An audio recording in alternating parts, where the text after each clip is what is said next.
All right, guys, so we've got the Ivory Coast, who are somehow now just above us on the world rankings, and Tunisia, who are just below us. Both African teams have been to Africa lots of times now. We always do well against these teams at big tournaments, so we should be fine. Let's pick up a couple of wins and get our ranking back up before the OFC Nations Cup, because that could be not very good considering all those teams are around 150th in the world, okay? Big wins here before we take on the rubbish teams in Oceania. Let's go, boys. Party in the streets and the city's on fire. Hello everyone and welcome to episode number 164 of the New Zealand Builder Nation here on Shaun Does FM with both FM24 and the All Whites. Hope you're doing well, and come up today we've got our first international window here in 2040, still 2 years out from the next World Cup, which will be our last one in the saving. We're off to Africa for a bit of an adventure. We will take on the Ivory Coast and Tunisia, so if you're looking forward to that, then do remember to go down below, leave a thumbs up on the video, and if you haven't done so already and are enjoying the series here on the channel, also make sure to hit that subscribe button and turn that notification bell on as well. It is greatly appreciated. Yesterday ran through the transfers going to the new season at Cashmere Technical before getting through the group stages of the OFC Champions League. So if you missed that one, I'll leave a link to it over in the top right corner before we get stuck into the knockouts of that competition. In tomorrow's episode, could be the quarter or the semi, probably the latter, seeing as that looks like it should be against Western Suburbs. Do have our first international window coming up here of 2040, and considering that this is an OFC Nations Cup year, this might be one of the few that you guys do actually see this season, so I thought this would be a good one to come back for, and especially because we take on two teams who are actually up and around us on those rankings. First up, the Ivory Coast, they're 14th in the world, so just above us on the world rankings these days. We are down in 16th, so hopefully we can beat them like we did, I think, 2 World Cups ago in the group stages before we had that nice easy group last time around, and we should be beating Tunisia, another team we've beaten before, I believe, also at a World Cup. They're a little bit lower ranked and equal 23rd. A quick look at the key players here for both teams. In terms of Tunisia, FM24 is their captain. Off to check what club he's playing for there. He is at Al Jazeera, which I'm pretty sure is over in the UAE, and indeed that is the case. But looking at his attributes, decent player, centre back, who is quite tall and quite dangerous in the air, so not a bad player there for Tunisia. And also they've got the vice captain Ayoub Haddad at ES Sahel. He is a defensive midfielder, but hard to tell how good he is with the attribute masking on in the save.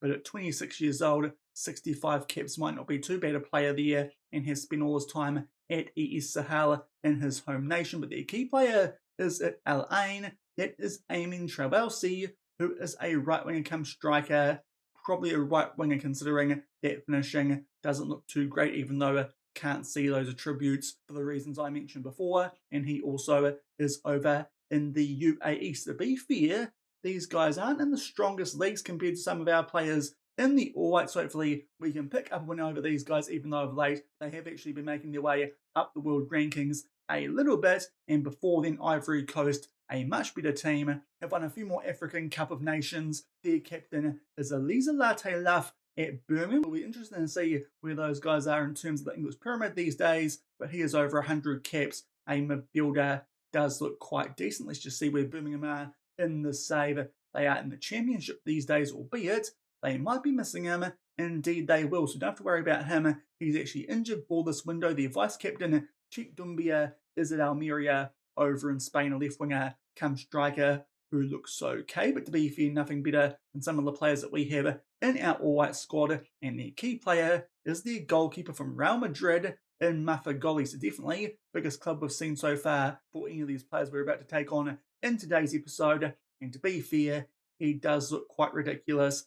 80 caps and still only 28 years old. So I think that's probably the best player we're going to come up against in today's episode, but hopefully can pick up some results here so far in the save. We have done quite well against African nations, especially at the World Cup. Hopefully that will translate over into this upcoming window. A couple of changes to our squad as well. The first one, probably you could see coming, seeing as Lucas Kelly-Heald is retiring halfway through this year. Josh Wilson does come into the squad, and that's because he's actually better than him these days. So Josh Wilson, we brought him in for that window at the end of last year where we took on I think it was Curacao and Jamaica. He'll keep his spot because Lucas Kelly-Hield about to retire and not as good as he used to be. He's only got 1 cap so far. Will earn his second because he will start this first game where we take on the Ivory Coast 26-year-old from the Wellington Phoenix. Also coming in to the squad for this window, just making our way down the list a little bit further. Sam Clark is actually our first choice deep line playmaker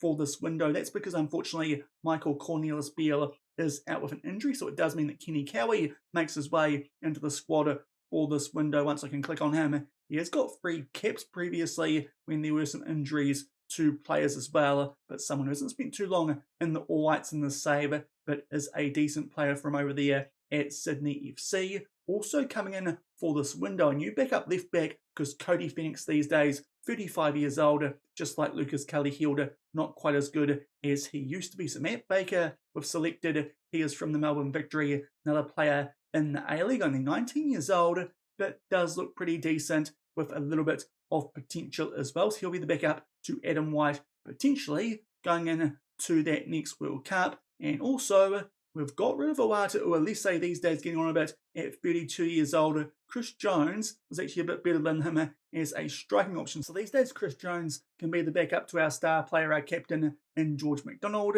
And instead, it'll be from Kashmir Technical. Walid Khaled will be the backup to Justin Keat on the right wing. Still quite young, even though he's been at Kashmir Tech for a long time now. Obviously had to gain that residency. That took 5 years, and it just happened last season. But Walid Khaled, not actually our first choice right winger these days at Kashmir Tech, but a very good player. Excited to see what he can do in an all-white shirt. So a couple of changes to our squad. There'll be more coming later this year with the likes of David Cifuentes and Corona from Kashmir Tech. They should also make their way into the squad in that goalkeeping area, and also probably over someone like Marcus Vinicius in that balling midfield role. And as you can see as well, quite a few players only recommended for 45 minutes. Martin Darman, Tyler Binden, that's a serious one considering he's first choice. The same applies to Louis Evans and also Kenny Cowie and Chris Greenidge these days at the Brisbane Roar. So it does mean a little bit of a rotated team, a bit more than I'd like for this first game that we are going to play, but hopefully can get the job done over the Ivory Coast. As I said, a team we beat a couple of World Cups ago, hopefully can do something similar, even though they are above us on those world rankings. But to be fair, that was also the case last time around. Now, this game does actually clash at the exact same time as we're going to take on the Phoenix Reserves in the Charity Cup. We are going to play that team in that trophy game, not Western Suburbs, like I thought might be the case. Might be a bit tricky there for the Phoenix Reserves, considering that's the only game for about 4 months. But we will come back and play the All Whites game, and I'm pretty sure it's our first time heading over to the Ivory Coast. We're going off to the Stade Felix Houphouët-Boigny. Hopefully I've got that name right over there in the city of Abidjan. So seeing it's our first time over to the Ivory Coast, I couldn't do a bus trip yesterday when we were over in Tahiti for the OFC Champions League. Let's make up for it by sneaking one in now. And with this being an overseas trip, of course, we start off by looking here for a hotel. I've gone for a Pullman. It's a 5-star hotel. Let's hope New Zealand football don't go broke because of the selection, but obviously this looks like a pretty nice dig here over in the Ivory Coast in Abidjan. You can see some photos there. It does look quite nice, as you'd expect from a 5-star hotel. Nice little outdoor area there where the players can get a tan on while they're over there in Africa. Apparently the beds, the guests praise them, which is good because that's actually the main reason of a hotel. They've got a music area, it looks like, in there somewhere. There's a swimming pool. There's a couple of shots of that. If they load up, there's one, and there's the other with a bloke just sitting there testing the water a little bit with his toes. And they've got food, and it looks pretty delicious. Going over the hotel website, there's a bit more of it to be fair. Some of those photos that we did see before. They've got delightful cocktails and wine tasting, all that good stuff I can enjoy while New Zealand football are paying for things. So we're going to stay there at the Pullman Abidjan, and thankfully not too far away from the ground itself, only a 5-minute drive, 1.5 kilometres, albeit some of this bus trip that they want us to go on isn't actually covered by Google Maps. So instead, we're going to go a bit of a different route here and start off around there, make our way down there, take that right hand turn, then the left hand turn, and get towards the ground like that. So hopefully it'll still work, especially because with the stadium being right there, we should get a decent view from that road there. So I'm hopeful this bus trip is still going to work. Otherwise, oopsie daisy. So let's start off here by this first bit of road that actually works on Google Maps. I did think Ivory Coast might have a bit more covered off. Apparently that is not the case. Let's just zoom in a bit more. Hopefully this works like it did earlier. Otherwise that's going to make me look flimin' silly, which is not ideal. Can we click on something? Oh dear, it's not working all of a sudden. What's going wrong? A few moments later. And I've eventually found a road that we can actually make our way towards the stadium on, albeit it's the motorway, but you still get a pretty good look here at the Pullman Hotel. Honestly, it doesn't look great from that angle. Maybe it's a lot flasher on the other side, but to be fair, that does look like an entrance, so this could be we'd actually be staying this bus trip from anyway. But now it's time to make our way down this road and think we are going the right way, otherwise that would have been a bit awkward. Should now get some lovely sea views here over in the Ivory Coast. It does look like here we are on the wrong side of the road. We're doing this New Zealand style. We're not the problem, all you guys are. You should be on the left hand side of the road there. You can see some sea views there and also a few towers on that left hand side. But let's start to make our way here down this road and see what pops up in our way to the stadium.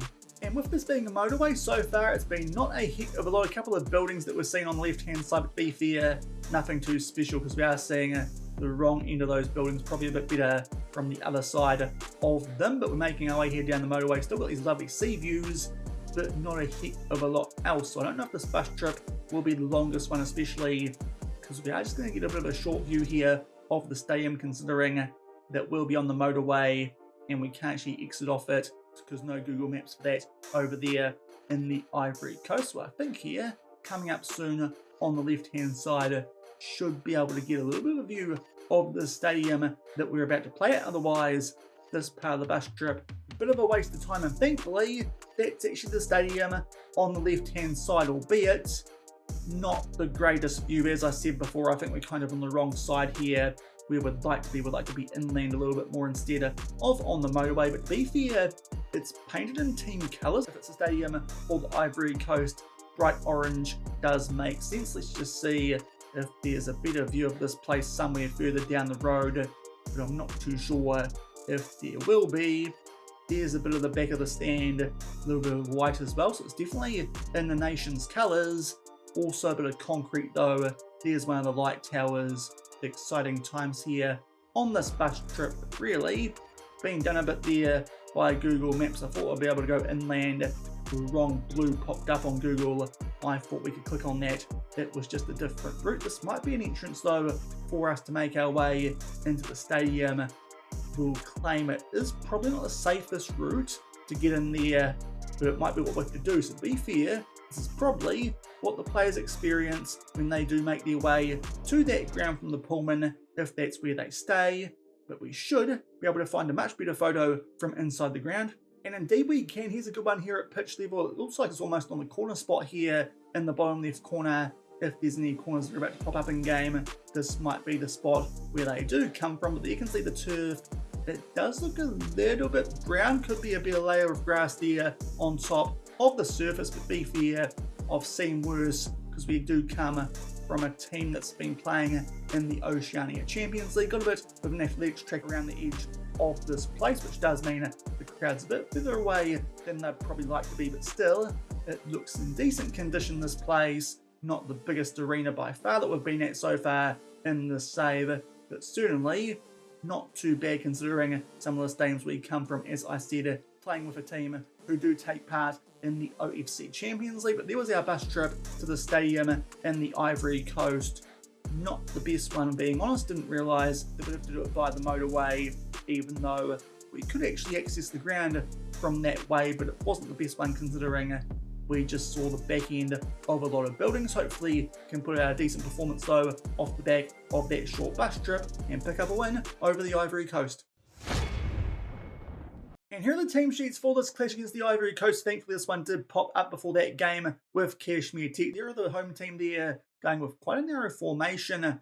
4-1-2-1-2, I think that was. Here we are. A couple of changes at centre back. Curtis today, the ball playing defender. Wilson, the central defender. And also a midfielder, a rotation. Vinicius as the ball winner. And Clark, obviously, with that injury to Cornelis Beale, he does start there as the deep line playmaker. But apart from that, we're at full strength and hopefully can pick up a win like we did a couple of World Cups ago. And just making our way up to the 10-minute mark, there is a highlight. Let me just turn down the speed because I've been playing some games at quite quick speed off the back of that last one that we did do. In fact, it was actually during the course of the Champions League yesterday, but Josh Pickering picks up a nice early goal for us there off the back of that throw-in, which started off very quickly. This will be a lot easier for me to keep up with Nyankuru. I think he found Keat there, gets it back, floats it far post, and Josh Pickering, as he so often does, far post header and beats the star player there from the Ivory Coast Ngoli and gives us an early 1-0 lead. And it's taken quite a while for the next highlight of this game, but the Ivory Coast really for the first time are on the attack so far. Pretty close to complete domination from us in this game, but the home team now are on the attack. And a shot there thankfully comes off the woodwork, and I think we're able to clear that away, or it was punched clear from Debenham. Not most convincing effort there from our goalkeeper, but thankfully Ivory Coast there with their first decent attack of the game can't quite get it on target there. You can see the stats, but definitely the team on the front foot so far in this game, albeit as I say that, Ivory Coast now a bit of a spell where they are on the front foot, and Nyankuru will keep that ball though off the back of that highlight, and a good tackle on him there from, I think it was Legal.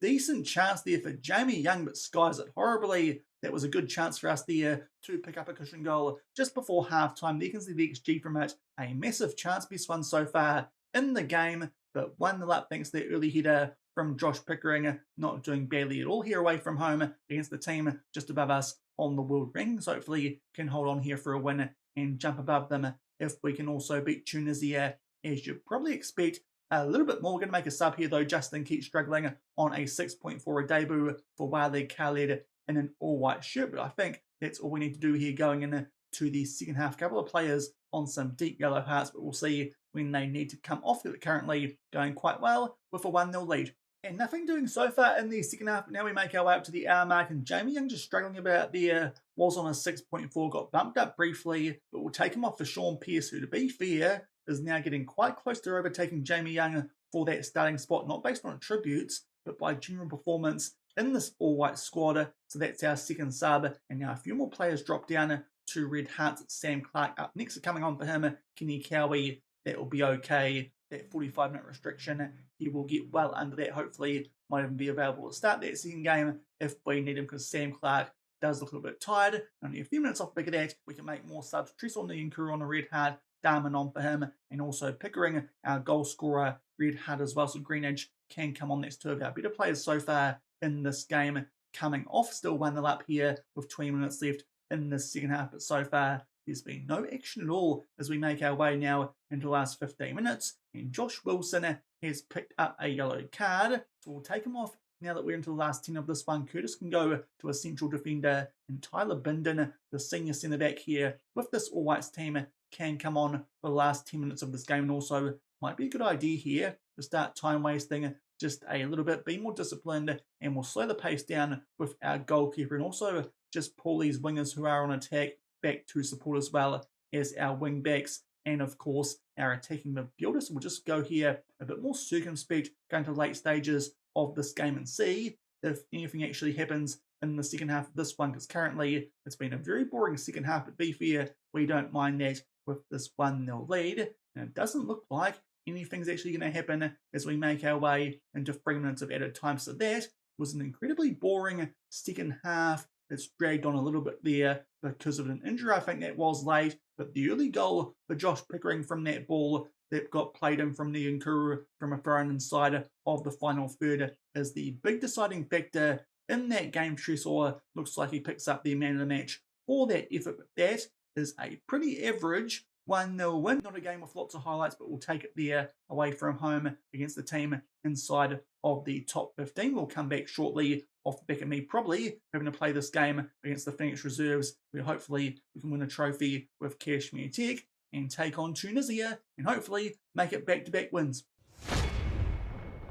And we've gone forward a couple of days and picked up the Charity Cup there with Kashmir Tech. Nice win there over the Phoenix Reserves. And now it's time for us here to take on Tunisia. These guys going with a 4-2-3-1. In terms of us, a couple of changes. Binden comes in for Curtis as the ball-playing defender. Also, a switch there with both our defensive midfielders, Evans and Cowie. They will start. And also rotating our free attacking midfielders. So it's going to be Chris Jones at right wing, because unfortunately Khaled not quite on a full green hat. Also, we've got Pierce there in central attacking midfield and Greenidge at left wing. So it's a bit of a weaker team than we put out for that first game, and the first highlight might reflect that as Tunisia are on the attack. Decent little foot in there from the Tunisian striker, but thankfully Billy Debenham comes up with a decent save. Might have actually gone a bit too slow here on the highlights off the back of that Kashmir Tech game where I sped them back up again, but Tunisia still on the attack here. Block shot there from Josh Wilson, who's getting some good game time here with Simon Curtis these days being only recommended for 45 minutes. The corner, I think we're going to deal with this one. It goes out to Pierce, and he gets a chance here to try and help us clear our lines. Debenham it goes back to, and now Tressor can get us back on the front. But we're just cooking things up here because I think it was a bit slow for that highlight before. And now we try and make our way out from the back, but not good work from us there. It goes forward to Jones, flicks it on, and Tunisia with a chance from the counter attack. Good tackle that from Tyler Binden. A shot there off the back of that, and Debenham punches that one onto the woodwork, and thankfully just do enough there to clear our line. So all the early highlights in this game are in favour of Tunisia. This will be a pretty average result off the back of that when we picked up before over the Ivory Coast, but thankfully the next highlight is a free kick in our favour, and Tressor is on the ball, takes on the shot there from a tight angle, but Amir there with a good save and goal for Tunisia, but it gives us a chance here from set piece. Greenidge, will he look for someone far post, near post, and Binden, he goes close, that one comes off the woodwork, and unfortunately just a bit of a scramble there, edge of the box off the back of that, and that ball a bit too deep. Tunisia now get a chance here to clear their lines. Good tackle from White to break up the play, but some good chances there for both teams inside the first 15 minutes. Still scoreless though. And there's been no highlights off back of that hot start that Tunisia did make in this game, but thankfully we've been trying to make our way back into it, albeit Tunisia have still been the better team in this first half, and they might get some pay for it here. A late highlighter ball played deep there from their goalkeeper, Tyler Binden, hits him in the back, thankfully fell quite nicely to Wilson, and it goes up to George McDonald, who cuts inside from the ball from Chris Greenidge and puts it away in the bottom right corner. It's an EIEI goal, and it's a brilliant time just before the half here in a game where we haven't been as good, not nearly as good as we were in that previous game against the Ivory Coast, but thankfully a bit of quality there from George McDonald. Just curves that one into the bottom right corner, and it does mean we should take a 1-0 lead into the second half. Louis Evans probably going to come off on a yellow card, and also Tressor on a deep red harder corner there to Tunisia, though late on. Thankfully that header goes just over the woodwork. It did look like the Debenham might have struggled to save that one, but somehow here we've got a 1-0 lead. We did get a couple of highlights in that first half, but to be fair, most of them were in favour of the home team, so hopefully we do a bit better in the second half of this game. Now I take off Louis Evans, and this isn't quite on a full green hat, so I think we're going to bring on Ryan Billingsley in his place. We'll see how much longer the likes of Tressor do last in the second half, because he's been actually quite good for us so far in this window. So just one sub there going to the second half of this game, and hopefully can go a bit better than we did in the first half and build on our 1-0 lead. And just over 5 minutes into the second half, Adam White's picked up a yellow card, and also Tressor has gone down to a red hat. So both wing backs, they can come off. Darman at right back in a debut for Matt Baker from the Melbourne Victory at left back. Hopefully that might just help us hold on to this clean sheet and pick up back-to-back wins. And at the moment looking like it might be another second half here with no action, but coming up to the hour mark, and again our right winger going fairly, this time Chris Jones on a 6.4. We'll just see who we can bring on. Khaled, not quite on a full green hat. We'll bring on Keat, is on a full green hat, but wasn't a heavy workload going into this game. That's why we didn't risk him, but hopefully he can help us bring this one home. Still 1-0. And only a few minutes on from that previous sub, now it's time for our last couple here. Josh Wilson again has picked up a yellow card, so Simon Curtis will bring him on for him. That's our usual senior centre-back pairing there for the last 25 minutes of this game. And Chris Greenidge, him and Shaun Pierce on red hearts. But obviously, Josh Pickering, a bit of a better sub option than Jamie Young based on recent forms. Those are all our subs. Hopefully Pickering can pop up yet again with a goal. But so far, just like the previous game, second half of this one, not up to too much apart from a couple of yellow cards that have gone to our players. But you can see, when we get chances, they are quite good ones, and a chance here hopefully from a corner. Keith plays it in for George McDonald, who gets himself on a hat-trick. It was a well-worked short corner there. McDonald plays it to Keith. It goes all the way back out here to Shaun. Pearce thankfully left him on. He gets a bit of a honky assist. Keith back to McDonald. Good bit of work there from three of our attackers. That should be the goal that puts this game to bed with just under 15 minutes left as we take a 2-0 lead. And just about to make our way into the last 5 minutes of this game, and a free kick for us here. Can we make it 3-0? And can George McDonald pick up a hat-trick? We do keep the ball off the back of that free kick, and Tyler Bindon starts to make his way forward down the right-hand side. Billingsley in there for Cowie. McDonald, that goes back to Baker, looking for a debut goal. Not a bad effort there, looking for that top right corner. Unfortunately, though, just goes over. And off the back of that, I think we're going to do what we did in that previous game, but this time should be a bit safer with a 2-goal lead. We're going to tell our guys here who were on attack, go back on to support out wide, and also do that same time-wasting stuff. Tell our goalkeeper to slow the pace down, and hopefully that just makes sure that Tunisia don't get a chance to come back at us late in this game. To be fair, feels like they've offered a bit more than the Ivory Coast did in that previous game. They probably do deserve a goal. Let's just get off the profile there of Ryan Billingsley, who so far is doing a decent job in defensive midfield, but they will make their way back into this game. I think that's before those changes went through. A nice ball here out wide by Tricky, I think it is. He puts this cross in